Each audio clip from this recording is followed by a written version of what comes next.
अमित शाह ने कांग्रेस की तारीफ कर दी, कांग्रेस की सरकार की तारीफ कर दी। यह शायद आपको न समझ आए ना आप हजम कर पाए। शायद आप कहिए हो कैसे सकता है, एक बार के लिए मोदी से भी उम्मीद कर ली जाए, लेकिन अमित शाह वो भी कांग्रेस की सरकार की वो भी तारीफ कर दे। लेकिन वह सच है।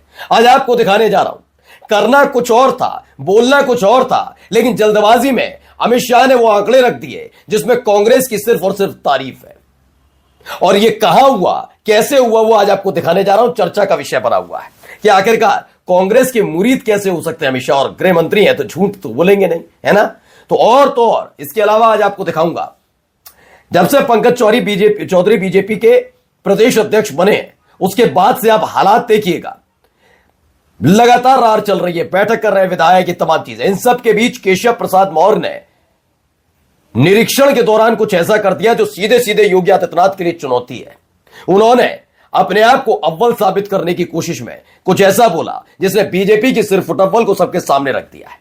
तो क्या ये जंग और बढ़ने जा रही है? जंग से एक और कहानी याद आती है कि आपको आज दिखाऊंगा कि जो तमाशे घूम घूम कर 23, 24 और 25 तारीख को ये हिंदूवादी संगठन के लोग कर रहे थे, तो क्या इसी का असर अलग अलग देशों में, खास तौर पर ईसाई वाले देशों में हो रहा है, कनाडा में, अलग अलग जगह? क्यों कह रहा हूं, उसी से जुड़ी हुई खबर है कि कैसे विदेशों में हिंदू लोगों पर हमले हो रहे हैं। तो क्या ये बदला लिया जा रहा है? क्यों दावा है, कहां से आया, निकला है, दिखाऊंगा। और दिखाऊंगा कि अपने देश के अंदर कैसे खुलेआम हथियार बांटे जाते हैं। एक वक्त था जब नेपाल में हुए प्रदर्शन के बाद अगर किसी ने भी कह दिया, खास तौर पर विपक्ष के नेता ने, कि जेनजी नेपाल की तर्ज पर, तो ये सोचिए उसे देशद्रोही, राष्ट्र विरोधी घोषित करते हैं। लेकिन घर घर जाकर हथियार बांटने वालों के खिलाफ क्या कार्रवाई हो रही है, कोई बता पाएगा? ये काम क्या मुसलमान कर सकता है इस देश के अंदर? नमस्कार, मैं हूं प्रज्वल गौतम और आप देख रहे हैं the live TV. The live TV, सच सबसे आगे। सबसे पहले शुरुआत इस खबर के साथ, एक बड़ी खबर है, जरा सुनिएगा क्या कह रहा है। अमित शाह का बयान है और कोई एआई वीडियो नहीं है, जरा सुनिए। बंगाल का इतना आर्थिक पतन कभी नहीं हुआ। कम्युनिस्टों के शासन के पहले, तृणमूल के शासन के पहले प्रति व्यक्ति बंगाल की आय राष्ट्रीय औसत से 127% ज्यादा थी। 127%। देश में नागरिक 100 रुपया कमाता था तो बंगाल में 127 रुपया कमाता था। आज देश का नागरिक 100 रुपया कमाता है तो बंगाल का नागरिक 73 रुपया कमाता है। ममता जी, आपको इसको जवाब देना पड़ेगा। अब आप समझिए, ये पश्चिम बंगाल को लेकर बयान दे रहे थे। पश्चिम बंगाल बीजेपी का पीछे लोगो भी है। अमित शाह को ममता बनर्जी को घेरना था, लेकिन जल्दबाजी में वो कांग्रेस की तारीफ कर गए। क्या? क्योंकि इनके मुताबिक ममता बनर्जी की सरकार से पहले, कम्युनिस्टों की सरकार से पहले, यानी ज्योति बसु ये सब जो मुख्यमंत्री रहे उनसे पहले जो बंगाल की आय थी, पश्चिम बंगाल के लोगों की आय थी, वो बहुत शानदार हुआ करती थी। बेड़ा गर्क अमित शाह के मुताबिक, इस देश के गृह मंत्री के मुताबिक, कि इस देश के गृह मंत्री के मुताबिक कम्युनिस्टों की सरकार ने और ममता बनर्जी की सरकार ने बेड़ा गर्क किया। यानी कांग्रेस के वक्त में सब ठीक था, क्योंकि बीजेपी की सरकार तो वहां रही नहीं, पश्चिम बंगाल में कभी रही नहीं। तो इसका मतलब कांग्रेस की सरकार के दौरान पश्चिम बंगाल में शानदार विकास हो रहा था। और ये इस देश के गृह मंत्री कहते हैं। पढ़िए, दीपक मिश्र शर्मा है, बड़े पत्रकार, उन्होंने कहा आज तो अमित शाह ने जाने अनजाने कांग्रेस की खूब तारीफ कर दी। कोलकाता में पत्रकारों से बात करते हुए शाह ने कहा कि ममता और कम्युनिस्टों की सरकार से पहले बंगाल की आमदनी देश से ज्यादा थी। बंगाल तब हर मामले में आगे था, यानी जब कांग्रेस की सरकार थी तब बंगाल जबरदस्त प्रगति कर रहा था। मैंने कहा ना, निशाना साधते साधते ये भूल जाते हैं कि कहना क्या है, करना क्या है। इनसे भी 4 सवाल पूछ लिए जाए घुसपैठ को लेकर, तो ये नहीं हो सकता, वो नहीं हो सकता, हमने तो ये किया था, हमने तो वो किया था, करते हैं।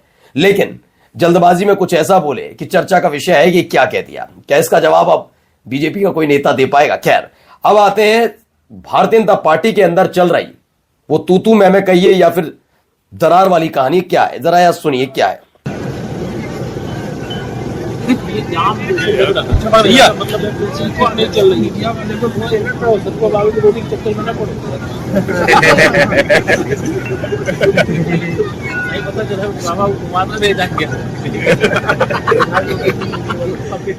तो इसमें ये कह रहे हैं सतुआ बाबा की रोटी के चक्कर में ना पड़े, केशव प्रसाद मौर्य। आप कहेंगे सतुआ बाबा का योगी आदित्यनाथ? नहीं, दरअसल सतुआ बाबा योगी आदित्यनाथ के बेहद खास माने जाते हैं।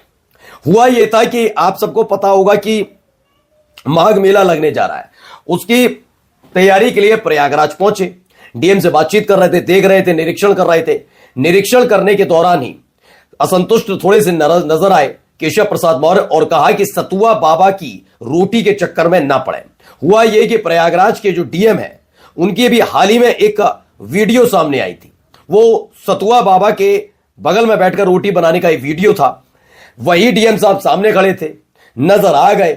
एक तो सतुआ बाबा, डीएम साहब को लगा कि चूंकि योगी आदित्यनाथ के खां से सतुआ बाबा तो भैया होता है, भाई हर अधिकारी करता है। वो वाले नहीं थे, रंग गिर जाए तो हिस्सा काट लो और वो तमाम ज्ञान देने वाले, तो हर अधिकारी करता है। वहां पर भी प्रमोशन का चक्कर है, तो भाई मुख्यमंत्री के करीबियों को थोड़ा साधते भी हैं, तो हो सकता है डीएम ने इसीलिए किया हो।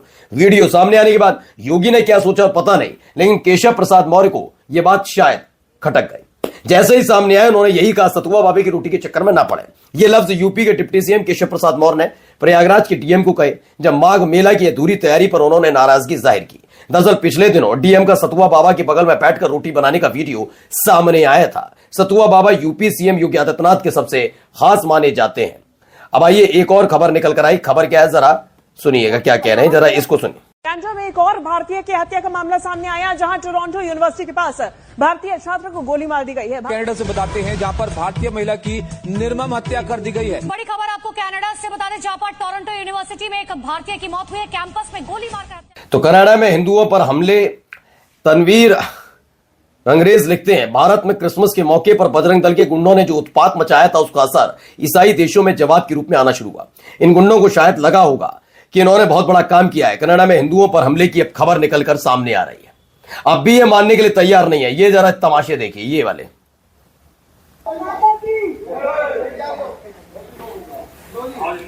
ये अपनी बहन बेटी की सुरक्षा के लिए अगर बांग्लादेश जैसी स्थिति पैदा होती है तो मुल्लाओं को सुरक्षा है, मुल्लाओं को ये सुन लिए, इनके भाषा चली।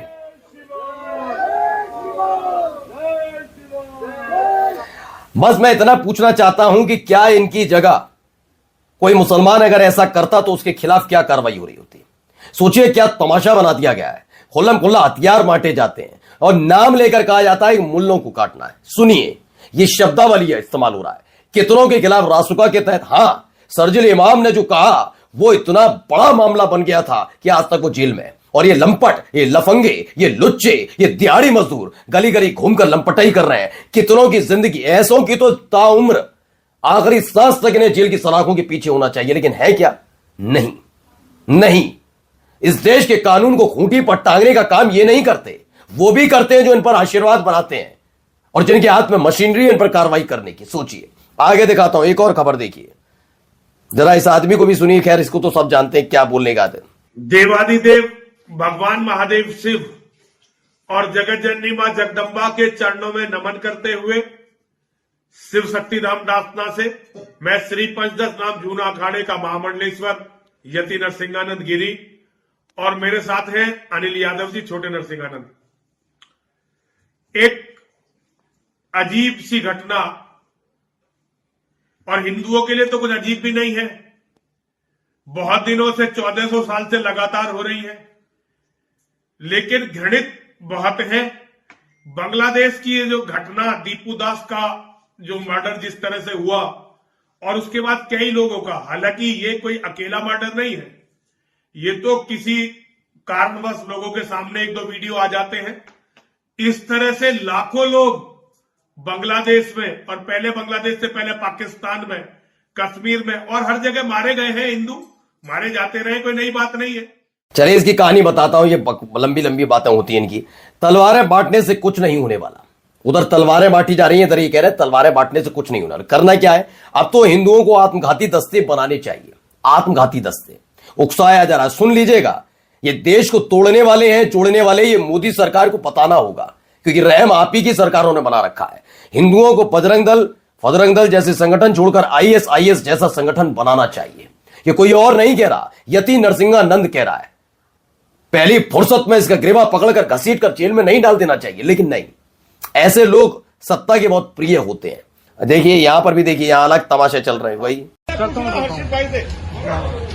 करता हूँ अभी। कहाँ जा रहे हैं भैया? हम घर घर अब ये तलवार वितरण करने जा रहे हैं अपने हिंदू और अपने हिंदू सनातनियों को सबको उनको देंगे और कहेंगे वो स्वयं अपनी रक्षा करें कि कुछ नहीं पता कुत्तों का झुंड कब तुम पे हमला कर दे, कौन जिहादी हमारी बहन बेटियों घर में घुस कर कुछ करे तो उनके पास एक ही शस्त्र उनके पास होना चाहिए। इसलिए हम घर घर जाकर वितरण कर रहे हैं तो शस्त्रों का तो घर घर जाकर ये वितरण कर रहे हैं। अंदाजा लगाइए क्या तमाशा इस देश के अंदर चल रहा है। दूसरा कहता है तलवारें मत बांटो, आत्मघाती सुसाइड बॉम्बर बन जाओ। इस देश के अंदर खुल्लम खुल्ला ये तमाशे होते हैं, लेकिन कानून सिसकता रहे।